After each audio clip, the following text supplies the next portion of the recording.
లేడు విచిత్రం అని అనవసరం. మరి నువ్వే యాదాద్రి నరసింహుడి మీద పాటలు రాసావని, అది కూడా నువ్వే చేసావని. నువ్వే ఇన్ని రకాలుగా మారినప్పుడు నేను మనుషులు ఎలాగా మారుతారని తెలిసి నేను ఇంత ఫ్లెక్సిబుల్ ఐడియాలజీ పెట్టానన్నా, అంతకుమించి ఇంకేం లేదు. నా గుండెల్లో ఎప్పుడు కష్టపడే, నేను తుపాకీ పట్టుకుని నేను నక్సలైట్ కావాల్సిన అవసరం లేదు. ఎర్ర జెండా వేసుకొని నేను మావోయిస్ట్గా మారాల్సిన అవసరం లేదు. నేనేం మాట్లాడానంటే, నేను నా జెండా నేను వేసుకుంటా, నా 7 సిద్ధాంతాలు నేను మాట్లాడతా. ప్రిమిటివ్ వల్నరబుల్ ట్రైబల్ గ్రూప్స్ కోసం డోలీ మోతలు తప్పించే బాధ్యత నేను తీసుకుంటా. వేసాం ఈ రోజున. అంటే దీనికోసం నేను తుపాకులు పట్టుకోలే.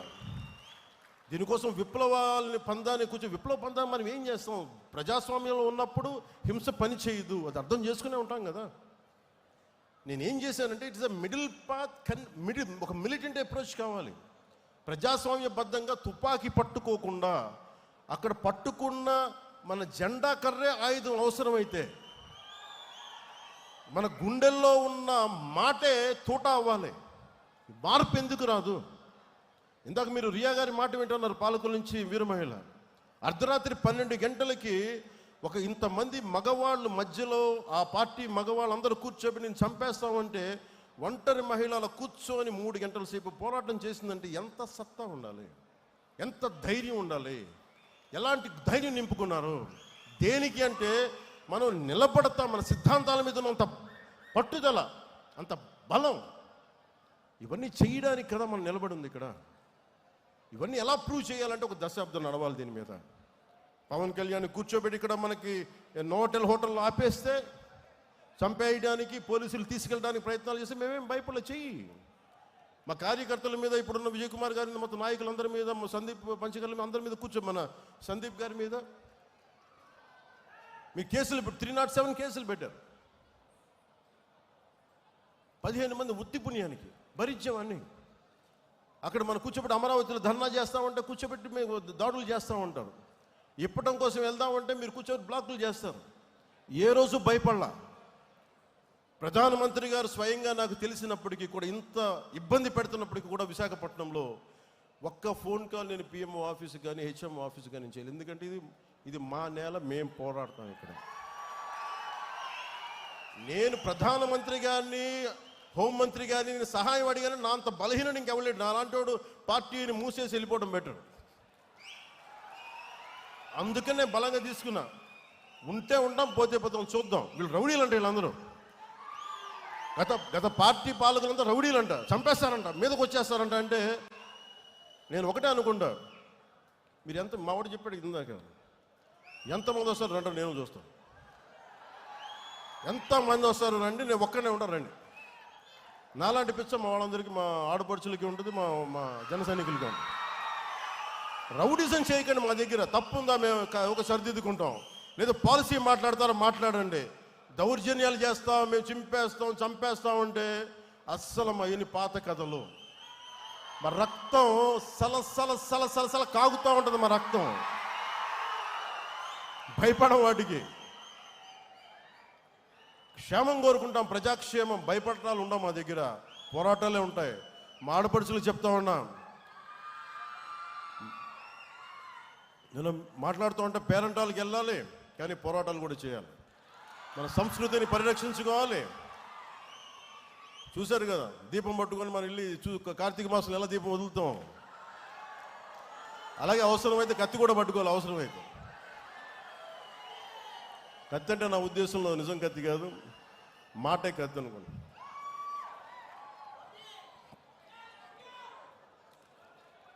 అలాగే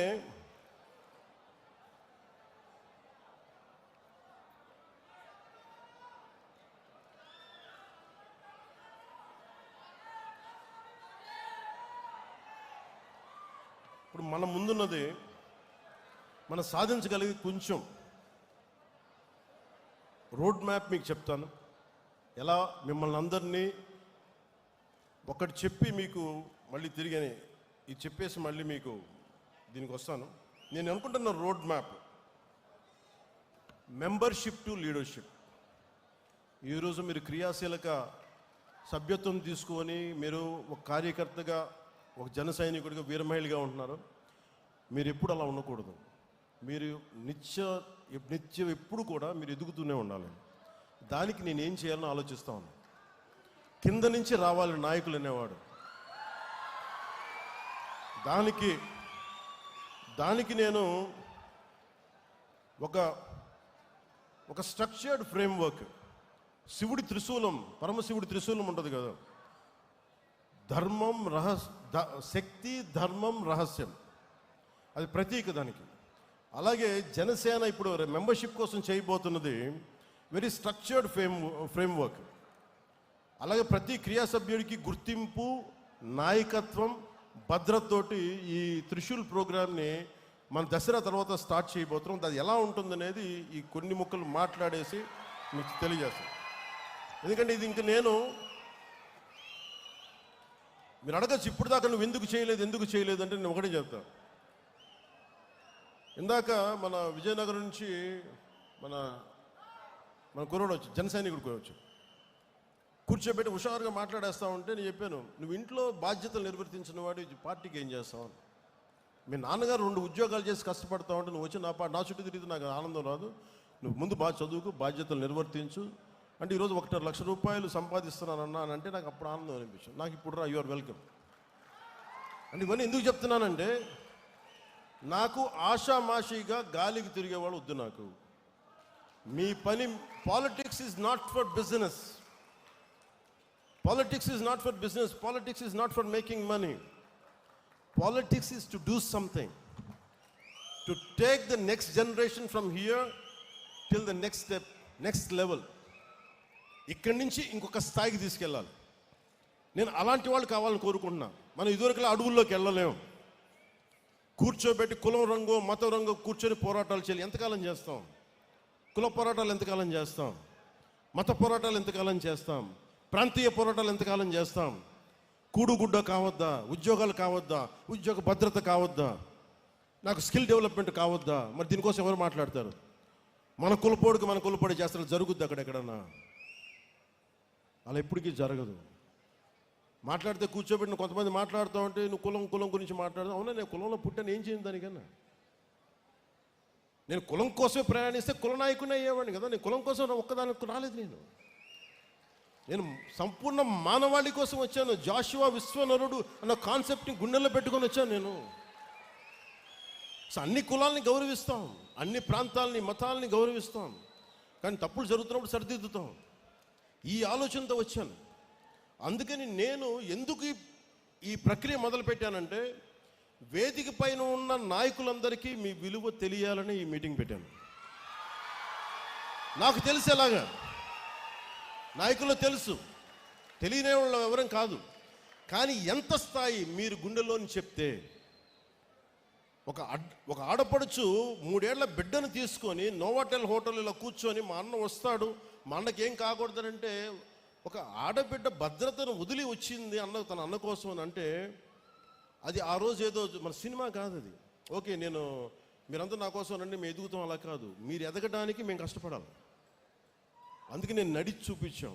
మన నాయకులకి ఇది అర్థమైతే, మనం ఎంత కష్టపడి మీరందరూ మమ్మల్ని గెలిపించారో మా వాళ్ళందరికీ అర్థమైతే, జనసేన ఒక రోజున, ఇది నా గట్ ఫీలింగ్, నేను కూడా చెప్పాను. ఇప్పుడు తమిళనాడు నుంచి వచ్చి మొన్న చాలామంది, ఒక 40,000 మంది 50,000 మంది జాయిన్ అవుతామని చెప్పారు. తమిళనాడు జనాభా 6 కోట్లు 7 కోట్లు ఉంటే నేను చెప్పాను. అలాగే మహారాష్ట్ర నుంచి, లాతూర్ నుంచి, షోలాపూర్ నుంచి వచ్చి జాయిన్ అవుతాను. తెలంగాణలో మనకి ఎలాగ ఉన్నాను, ఒరిస్సా నుంచి, బరంపురం నుంచి వచ్చి మాట్లాడుతూ నేనేం చెప్పానంటే, నేను పుట్టిన ఆంధ్రప్రదేశ్లోనే నేనేం కోరుకోను, నేను పెరిగిన తెలంగాణలో నేనేం కోరుకోను, బాగుండాలని కోరుకుంటాను. కానీ నిలబడాలంటే మీరు పోరాటం చేయాలి. ఈరోజు చూడడానికి మీరు అందరూ చిన్నపిల్లలాగే ఉన్నారు, ఒక 20 ఏళ్ళు, 22 ఏళ్ళు, 25 ఏళ్ళు. కానీ మీరు 20 ఏళ్ల తర్వాత మీరు దృష్టి ఉంది అంటే, ఈరోజు 2000 మేము పుష్కర కాలం పట్టింది నాకు, దాదాపు అంటే 12 సంవత్సరాలు పట్టింది, 10 సంవత్సరాల పైన. దశాబ్దం తర్వాత మనం కూర్చొని నేను ఒక ఇంతమంది ఎమ్మెల్యేలతో వచ్చాం, సర్టన్ అలయన్స్ గవర్నమెంట్ తోటి. అలాంటిది భవిష్యత్తులో మీ కర్ణాటకలో కావచ్చు, తమిళనాడులో కావచ్చు, లేదంటే ఒరిస్సాలో కావచ్చు, మహారాష్ట్రలో కావచ్చు, మీరు తెలంగాణలో కావచ్చు, మీరు వెళ్ళాలి అంటే మీరు ఇంత ఘనమైన విజయం వచ్చింది, ఇంకో రోజున దేశం మొత్తం తెలుస్తాం, ఇంకో రోజున అంతర్జాతీయ మొత్తం తెలుస్తాం, కానీ నాకు ఆనందం ఉంటుందా అంటే నాకు సమాధానం దొరకలా. అందుకు ఆ రోజు నుంచి నాకు సినిమాల మీద ఎంత ప్రూవ్ చేసుకోవాలో నాకు తెలియలే. కానీ నాకేమనిపించిందంటే ఇదే నిజ జీవితంలో చేయగలిగితే ఎలా ఉంటుంది. దానికి ఆ రోజు నేను నిర్ణయం తీసుకొని ఎంత నలిగిపోయానంటే ఒకసారి నాకే అనిపిస్తే ఎందుకు ఇలా చేసుకున్నానో నా జీవితాన్ని అనిపిస్తుంది. కానీ ఒక ఉద్దానంలో ఎవరు మమ్మల్ని పట్టించుకోరు అని చెప్పి ఏడుస్తున్న ఉద్దానం కిడ్నీ బాధితులను చూస్తే నేను తీసుకున్న నిర్ణయం చాలా సరైంది అనిపిస్తుంది. ఈ రోజున కూర్చోబెట్టి ప్రతి సమస్యలను ఎప్పుడు రోడ్లంటే మాకు తెలియదు, డోలీ మోతలు తప్ప అన్న గిరిజన గ్రామాల్లో రోడ్లు వేయిస్తుంటే నేను ఆ రోజు తీసుకున్న నిర్ణయం సరైంది అనిపిస్తుంది. ఈ రోజున మారుమూల ఎక్కడికి వెళ్ళినా, మహారాష్ట్రకి వెళ్ళినా లేదంటే తమిళనాడు వెళ్ళినా ఇంతమంది జనం వచ్చి నీకు ప్రేమగా పలకరిస్తుంటే నేను తీసుకున్న నిర్ణయం సరైంది అనిపించింది. ఈ రోజున నేను కష్టాల కొలిమిలో నుంచి నలిగి వచ్చాం మనందరిలాగే. సో అందుకని ఇక నుంచి ఇన్ని సంవత్సరాలు నేను కీలకమైనది ఏంటంటే మన ఏ ఐడియాలజికల్ ఫౌండేషన్ మీద నిలబడ్డాం, దేని మీద వచ్చాం మనం, వీటన్నిటినీ ఒకసారి మీతో పంచుకొని 5 అంచెలుగా దీన్ని మీకు ముందు చెప్తాం. ఒకటి, మన ఐడియాలజికల్ ఫౌండేషన్స్ ఏంటి, మనం ఎలాంటి ఒడిదుడుకులను తట్టుకొని వచ్చాం, అలాగే మూడోది భవిష్యత్తులో మనం ఏం చేయాలి, ఎలాంటి ఒడిదుడుకులను ఎదుర్కోబోతాం, వాటికి ఎలా సంసిద్ధంగా ఉండాలి, నాలుగోది ఐదోది చివరిది భవిష్యత్తులో ఇంకొక సమీప భవిష్యత్తులో మనం సంస్థాగత నిర్మాణాన్ని ఎలా చెయ్యాలి అని పంచుకోవడానికి నేను ఈ రోజున ఈ సభను పెట్టడం జరిగింది. ఒకటే చెప్తున్నాను, దీని వెనక మండల స్థాయి నుంచి నేనే కూర్చొని సెంట్రల్ ఆఫీస్ నుంచి నేనే మానిటర్ చేస్తాను. మీరు అడగచ్చు ఎందుకు ఇంతకాలం చేయలేదని. నేను ఒక్కడే, శక్తియుక్తులు పరిమితం, అన్నిటికంటే కూడా you should be time tested. వీళ్ళు సినిమా ప్రభావంతో వచ్చారా నేనంటే, లేదంటే సమాజం మీద ప్రేమతో వచ్చారా, దేశం మీద ఇష్టంతో వచ్చారా, లేదంటే వీళ్ళకి ఏమున్నాయి అవసరాలు, పదవుల కోసం వచ్చారా. నేను దశాబ్దం పైన పరీక్షించుకుంటే నేను 14లో పార్టీ పెట్టాను. అలాగే నాతో పాటు నడవాలి అంటే చాలామంది వచ్చారు, మధ్యలో అందరూ రాలిపోయారు, ఒక్క ఓటమికి అందరూ పారిపోయారు, పిట్టలాగా ఇరిగిపోయారు. నాకు ఆనందం వేసింది, ఎవరు కాటే రత్నాలు మిగిలిని నత్తగులలో వెళ్ళిపోయినాయి అనిపించింది. 24లో గెలుస్తామో లేదో తెలియదు, 25 సీట్లు అన్నాం, 21 అన్నాం, ఎన్ని కింద పడితే నేను చెప్పాను మీరు నన్ను నమ్మండి అని చెప్పాను. ఎంత రిస్క్ అంటే నాకు స్వార్థం లేదు, నా దేశం బాగుండాలి, నా నేల బాగుండాలి, నా మనుషులు బాగుండాలి, మా అన్నదమ్ములు, మా ఆడపడుచులు, మా అక్క చెల్లెళ్ళు బాగుండాలని కోరుకుంటాను తప్ప నాకు గెలుపు ఓటమి నాకెప్పుడు తెలియదు. కానీ ఒక బలమైన నిర్ణయం తీసుకొని అండదండలతో ఉంటే ఒక అలయన్స్ ఫామ్ చేశాం. ఈ రోజున వేదిక పైన ఇంతమంది కూర్చున్నారు, ఇంత పదవులు వచ్చినాయి అంటే మనం విడిగా వెళ్ళిపోతే వచ్చిండేదా రాదా అనేది అది ఎప్పుడు ఒక డిబేట్. అది నేను ఛాన్సెస్ తీసుకోదలుచుకోలే. ఐడియాలజీ అని చెప్పి ఒక పొలిటికల్ వ్యూహాలు లేకుండా, ఒక రాజకీయ వ్యూహాలు లేకుండా కేవలం ఐడియాలజీతో మాట్లాడి అడవుల్లో హతమైపోయిన వ్యక్తులు ఉన్నారు. పార్టీలు పెట్టి మొత్తం వెళ్ళిపోయిన వాళ్ళు ఉన్నారు. నేను అలా అనుకోలే. ఐడియాలజీ ఉంటుంది, ఐడియాలజీని లోపల గుండెల్లో పెట్టుకుంటాం, కానీ పొలిటికల్ ప్రాక్టికల్ ఐడియలిజంతో పాటు ప్రాగ్మాటిజం అంటే ఐడియాలజీ ఉండాలి, కానీ అది రాజకీయమైన సత్ఫలితాలు ఇవ్వాలి, అధికారంలో భాగస్వామ్యం తీసుకో.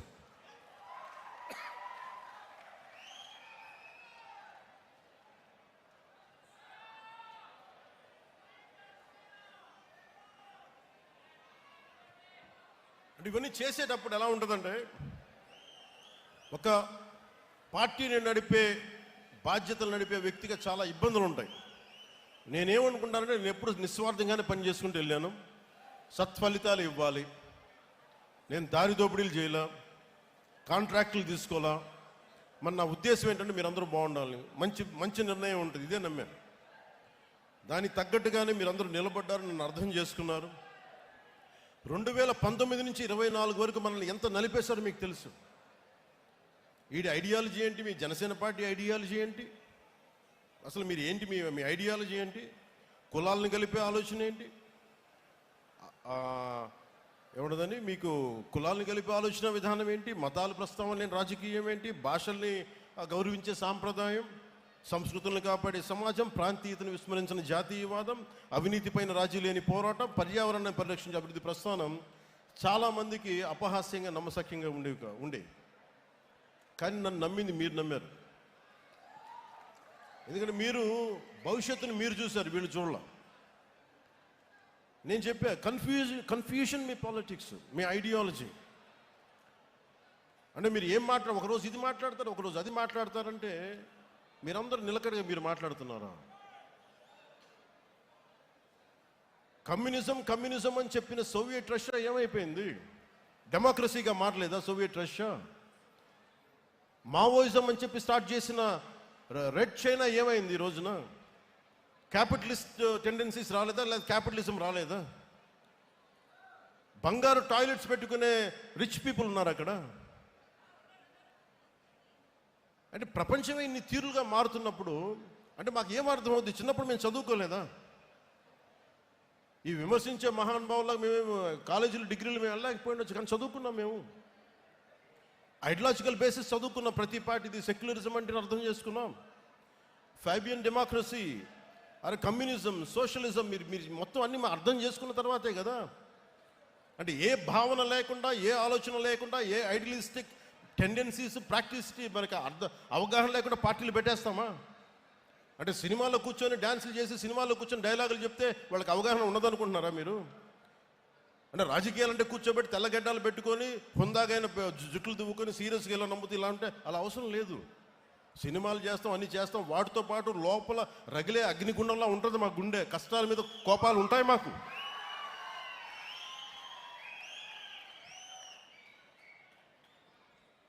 గ్లోబల్ పాలిటిక్స్ ఎలా మారిపోయింది? ఒకప్పుడు క్యాపిటలిస్ట్ అమెరికా అంటే ఈ రోజున లెఫ్ట్ టెండెన్సీస్ ఉన్నాయి.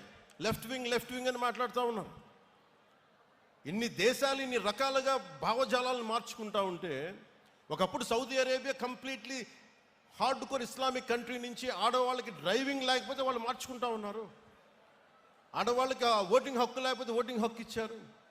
ఆడవాళ్ళు డ్రైవింగ్ చేయకూడదు, ఆడవాళ్ళకి డ్రైవింగ్ చేయించారు. ప్రపంచ కార్మికులారా ఏకం కండి చెప్పి దశాబ్దాలు ఊదరగొట్టి ఇలా చేసి చివరికి ఏం చేశారు? ఎవరి ప్రాంతం కార్మికులు వాళ్ళకే మీరు ఈ రాష్ట్రంలో మీకు సంబంధం అని చెప్పి వచ్చినాయి కదా ఇవన్నీ. మరి కమ్యూనిజం ఏం మాట్లాడదు దీని మీద? మీరే ఇన్ని రకాలుగా మారినప్పుడు ఇవన్నీ అర్థం చేసుకునే మేము 7 సిద్ధాంతాలుగా మాట్లాడాం. అవగాహన లేక కాదు, సంపూర్ణమైన అవగాహనతోనే మాట్లాడాం.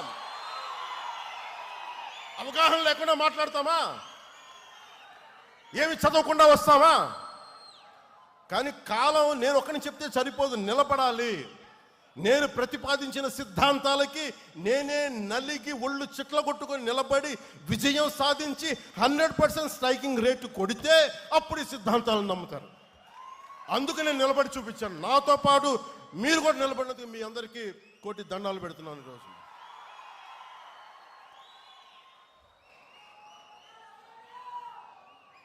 Love you. ఏదైనా మాట్లాడితే మారిపోయామంటే ల్యాండ్ ఆఫ్ తిలక్ మహారాష్ట్ర ఏం మాట్లాడద్ది? స్వరాజ్యం నా జన్మ హక్కుని చెప్పిన తిలక్ నేలది. అలాంటి నేల కేవలం అది మరాఠీ మాణుస్ అని చెప్పలేదు. ఆయన చెప్పింది మరాఠీ మాణుస్ ఇచ్చిన స్లోగన్ ఏంటంటే సంపూర్ణమైన దేశానికి స్వరాజ్యం నా జన్మ హక్కుని. అలాగే కూర్చోబెట్టి మనకి ఏది తీసుకున్నా, తమిళనాడు తీసుకున్నా, ఏమి తీసుకున్నా, ల్యాండ్ ఆఫ్ మన సుబ్రహ్మణ్య భారతి, సుందర తెలుగు అని చెప్పిన వ్యక్తి, అన్నీ అర్థం చేసుకున్న మహానుభావులు వాళ్ళ దారుల్ని, వాళ్ళ ఆలోచన విధానాన్ని మర్చిపోయారు అందరూ. మేము మర్చిపోలా, గుండెల్లో పెట్టుకున్న దాన్నే వాళ్ళు ముందుకు తీసుకెళ్తా ఉన్నాం. ఒకసారి నాకును ఒక నాకు ఇష్టమైన ప్రజా కళాకారుడు గద్దర్ గారికి ఒక మంచి ఒక సంభాషణ జరిగింది. నేను ఒకటే చెప్పాను, తమ్మి నువ్వు మా వాడివి కాదురా, నువ్వు వెళ్ళిపోయావు, నువ్వు పక్కకి అంటే నేను మనిషిని అన్నా, నేను అందరూ బాగుండాలని కోరుకుంటాను అంటే ఆయన అర్థం చేసుకుని నేను మాట్లాడుతా నేనే చెప్పాను, అన్న ఒకప్పుడు దేవుడు లేడు, దేవుడి మీద నువ్వు పాటలు రాసావు ఒరిస్సా నుంచి. మీరు నేర్చుకోండి. మీరు ఫస్ట్ గొడవలు పెట్టుకోకర్లా, ఏం చేయక్కర్లా, భావన బలంతో గట్టిపడండి. Strengthen yourself with commitment and with committed thought. Pawan Kalyan అనేవాడు ఎలా నిలబడగలిగాడో మీకు అది చెప్తాను. మీకు ఎందుకు ఇలా నిలబడగలడు? ఏ ఫ్రేమ్ వర్క్ లేకుండా ఒకడు నిలబడిపోతాడా? ఏ కేపబిలిటీస్ లేకుండా ఒకడు వచ్చేస్తాడా? ఎలా చేయగలిగాను అది నేను మీకు చెప్తాను. మీకు మీరు పాటించండి. ప్రతి క్రియా వాలంటీర్ని తన ప్రయాణాన్ని ఒక మీ కాన్స్టిట్యూయన్సీ లేదా స్థానిక కమిటీ స్థాయిలో ప్రారంభించాలి. పార్టీ కార్యక్రమాల్లో యాక్టివ్ పార్టిసిపేషన్ ద్వారానే నిజమైన ఎదుగుదల మొదలవుతుంది. ఆడపడుచులు రాగానే మీరు అక్కడ పక్కన ఉండండి అంటానికి కుదరదు. ఆడపడుచులకి 33% రిజర్వేషన్ చెప్పాం. దానికి ఆడపడుచులు అంటే కూర్చోబెట్టి మా ఇంట్లో ఆడపడుచులకి ఇచ్చేసి ఇది 33% మేము నమ్మం. కింద మన తెలంగాణలో ఉన్న కావ్య ఎలా వచ్చి నిలబడిందో, ఒక శిరీష్ ఎలా నిలబడిందో అలా రావాలి. ఇందాక ఒక రియా ఎలా వచ్చిందో అలా రావాలి. అంటే నేను కోరుకుంటుంది అది. అంటే అలాంటి ఆడపడుచుల్ని భర్త చాటున భర్త కంట్రోల్ చేసే భార్య కాదు. నిజంగా నువ్వు పంచాయతీ బోర్డు మెంబర్గా ఉంటే నేను చెప్పినట్టు చేసే అది అలాంటివి కాదు. నిజంగా సత్తా కావాలి. నేను స్థానిక ఎన్నికలు నేను చూశాను అలాంటి ఆడపడుచుల్ని. సో దానికోసం ప్రత్యేకమైన మహిళా కార్యక్రమాన్ని ఐ విల్ లీడ్, నేను లీడ్ చేసి చెప్తాను మీకు. సో ప్రతి సమర్థుడైన ప్రతి క్రియా సభ్యుడికి పార్టీ నిర్మాణంలో ఎదగడానికి ఒక బలమైన మార్గం రూపొందిస్తున్నాం. మెంబర్షిప్తో ప్రారంభించి ఒక క్రియాశీలక జన సైనికుడు, మామూలు జన సైనికులుగా వీర మహిళగా ప్రారంభించిన నేను పని చేస్తాను, కాంట్రిబ్యూట్ చేస్తానంటే you have to volunteer your self. Constituency, అక్కడి నుంచి constituency coordinator, district leader, state committee, central leadership. అంటే ఎవరికైనా సరే గ్రాస్ రూట్స్ నుండి ప్రారంభించి కేంద్ర నాయకత్వం వరకు చేరే అవకాశాలు ఉండడం కోసం నేను ఈ పని మొదలు పెడతా ఉన్నాను. కన్సిస్టెన్సీ, డిసిప్లైన్, కమిట్మెంట్ చూపిన కార్యకర్తల్ని నేను గుర్తించి ముందుకు తీసుకెళ్తాను. ఆ తర్వాత ఆ విధానాన్ని పార్టీ తీసుకెళ్తుంది. ఇది ఎందుకు చెప్తున్నానంటే, ముందు వ్యక్తే వ్యవస్థను నిర్మిస్తాడు, తర్వాత వ్యవస్థ వ్యక్తులు నిర్మిస్తుంది. ఇప్పుడు మన వ్యక్తి స్థాయిలో నేను మన జనసేన వ్యవస్థ నిర్మిస్తాను. ఆ తర్వాత జనసేన వ్యవస్థ వ్యక్తులు నిర్మిస్తుంది. అప్పుడు దాకా నేను బాధ్యత తీసుకుంటాను. మూడవది, మన కార్యకర్తల భద్రత, గౌరవం, సంక్షేమం కర్తవ్యంగా పార్టీ తీసుకుంది. ఆ దిశగా ప్రతి క్రియా సభ్యుడికి ఒక యాక్సిడెంటల్ డెత్ క్లెయిమ్ని, ఇన్సూరెన్స్ని కల్పిస్తా ఉన్నాం. భారతదేశంలోని మొట్టమొదటిసారిగా 2020లో ఈ స్కీమ్ మొదలుపెట్టి ప్రతి క్రియా సభ్యుడి బాధ్యతని వ్యక్తిగతంగా తీసుకుని ఇది ఇక ముందు కూడా సాగుతుంది. సభ్యుడిగా మొదలుపెట్టి నిబద్ధతతో భాగస్వామ్యమై ప్రతి జన సైనికుడు, వీర మహిళ శక్తివంతమైన నాయకులుగా ఎదిగే పరిణామ క్రమమే మన దిశ, మన త్రిశూల్, మన జనసేన.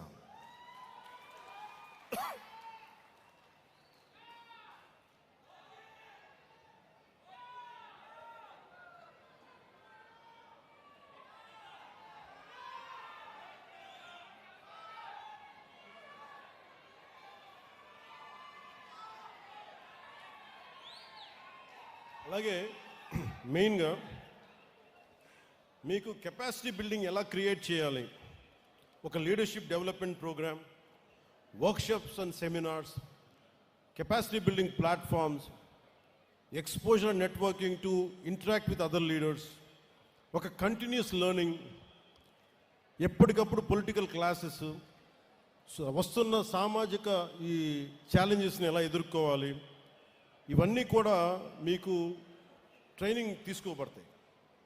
ఇందాక చెప్పినట్టుగా వెల్ఫేర్. నేను నాయకత్వాన్ని, మీ కెపాసిటీ బిల్డింగ్ ఎలా డెవలప్ చేయాలంటే, మీరు వన్స్ మెంబర్షిప్ తీసుకున్న తర్వాత, వన్స్ యూ కమిటెడ్ దట్ నేను ఫుల్ టైం పని చేస్తాను అనుకున్న తర్వాత, మీ ఇంట్రెస్ట్ దేంట్లో ఉంది? మహిళా విభాగంలో ఉంది, మేము ఇట్లాగే ఉంటాం, లేదా మేము ఇంకా ఎదుగుతాం, లేదంటే మాకు కల్చర్ ప్రోగ్రాంలో మాకు సత్తా ఉంది, సేవాదళ లాంటి దాంట్లో మేము ఎదగదలుచుకున్నాం. ఇలాగా విద్యార్థి విభాగంలో, యూత్ వింగ్లో, ఇలా రకరకాల విభాగాల నుంచి నేను నాయకత్వాన్ని పెంపొందించాలని ఆలోచన చేస్తూ ఉన్నాం. ఎందుకంటే నాకు చాలా విభాగాలు, ఇప్పుడు దాకా విభాగాల మీద దృష్టి పెట్టాల. ఇక విభాగాలు కర్షక విభాగం కావచ్చు, కార్మిక విభాగం కావచ్చు, ఏ విభాగాలన్నీ అంటే బలమైన స్టూడెంట్ విభాగం కావచ్చు, అన్నీ చేస్తాం. కానీ దీనికి మొదలు ఈ దసరా తర్వాత శ్రీకారం చుడతాం.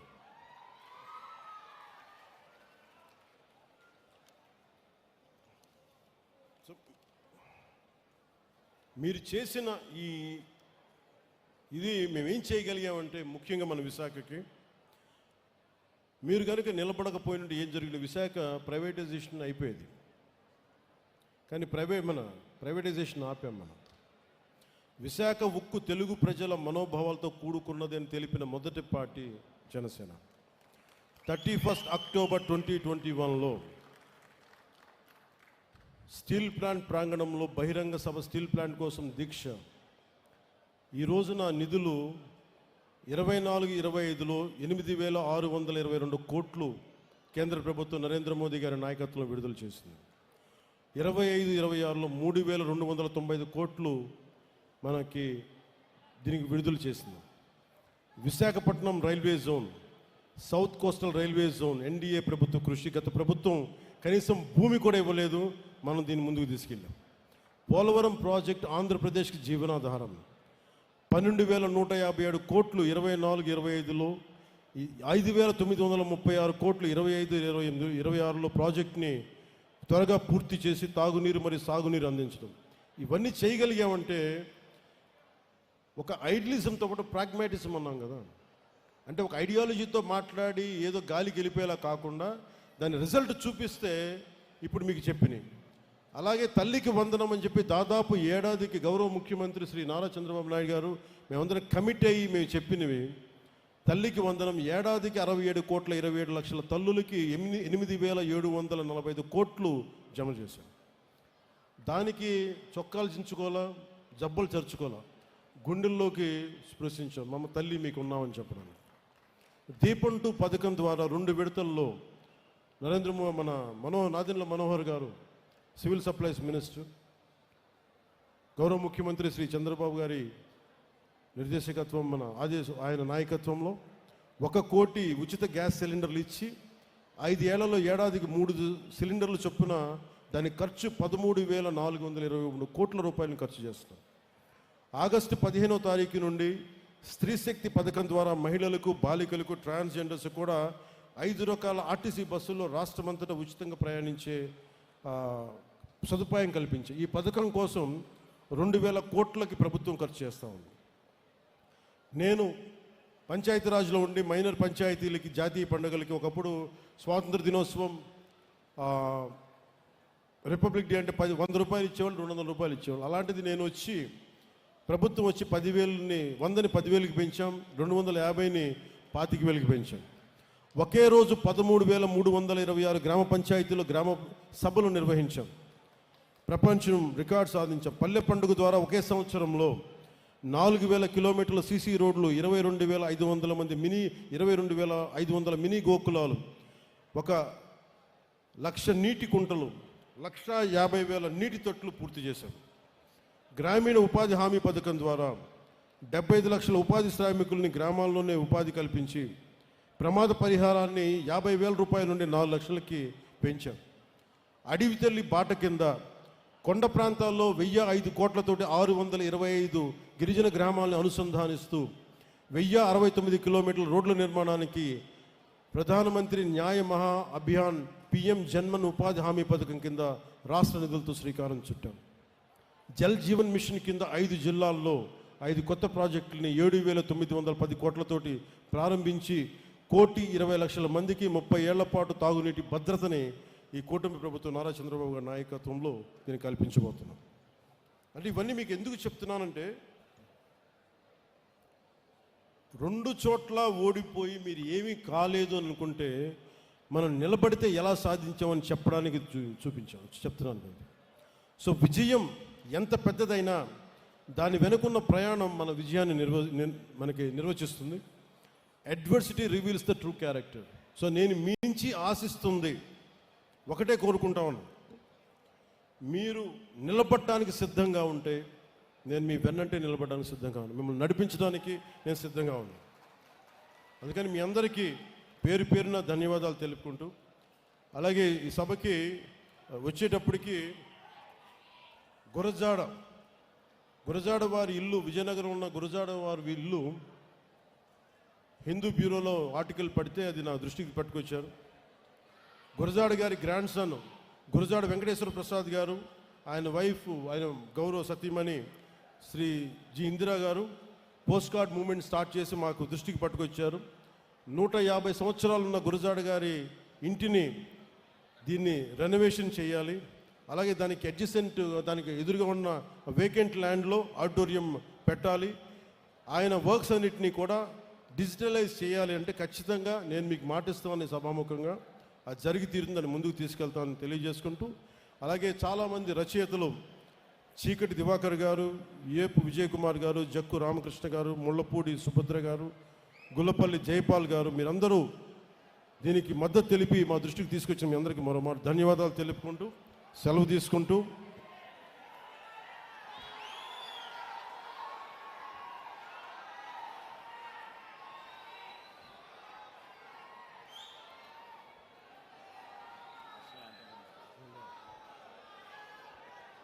మీ అందరికీ ముగింపు వాక్యాలుగా నేను ఒకటే భరోసాతో మిమ్మల్ని ఇంటికి పంపిస్తున్నాను.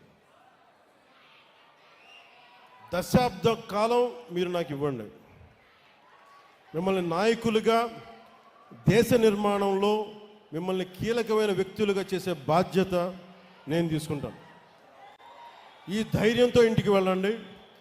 దసరా నుంచి దశమికి మీరు ఆయుధ పూజ చేయండి, ఆయుధం పట్టుకోండి, మన రోడ్ల మీదకి వెళ్తున్నాం.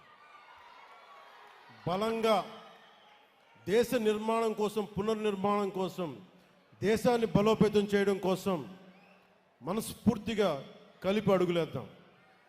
దీంట్లో భాగంగా మళ్ళీ మరోమారు చెప్తా ఉన్నాను, ముఖ్యంగా ఆంధ్రప్రదేశ్కి సంబంధించి ఆంధ్రప్రదేశ్ 15 సంవత్సరాల స్థిరత్వం కావాలి పాలనలో.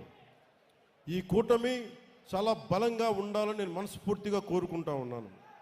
దానికి కృషి చేయాలి, కృషి చేద్దాం.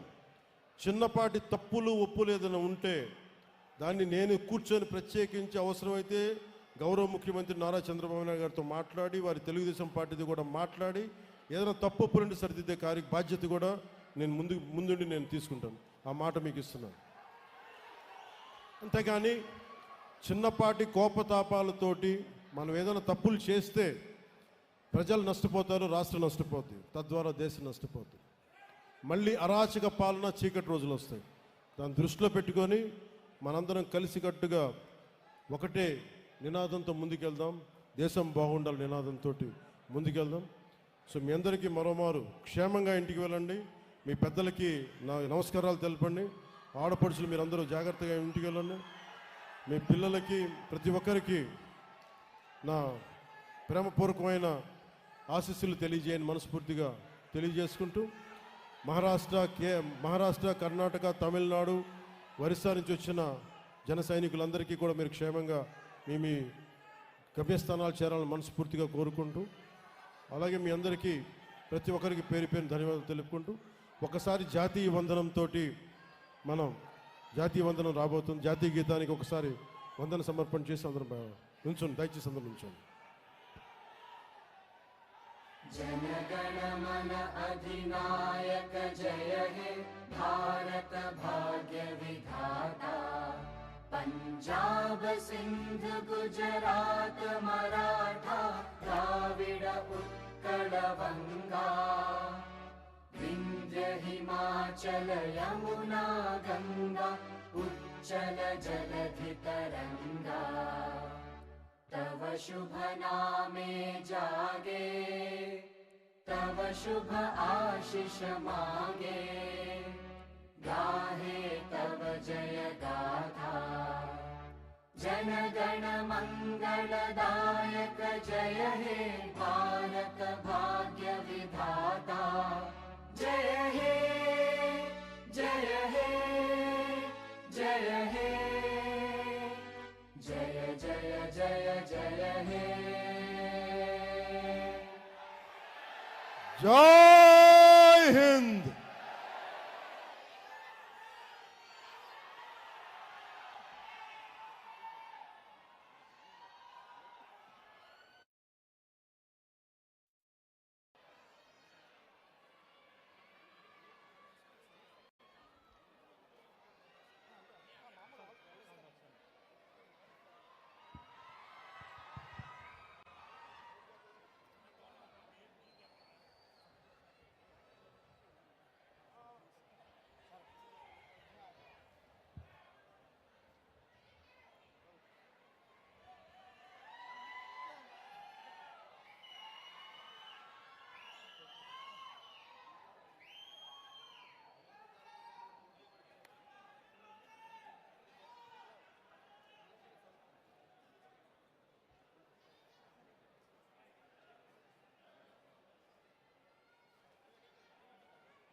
అందరికీ గమనిక, మీరందరూ కూడా కొంచెం డిసిప్లిన్తో అందరికీ కూడా భోజన ఏర్పాట్లు చేయడం జరిగింది.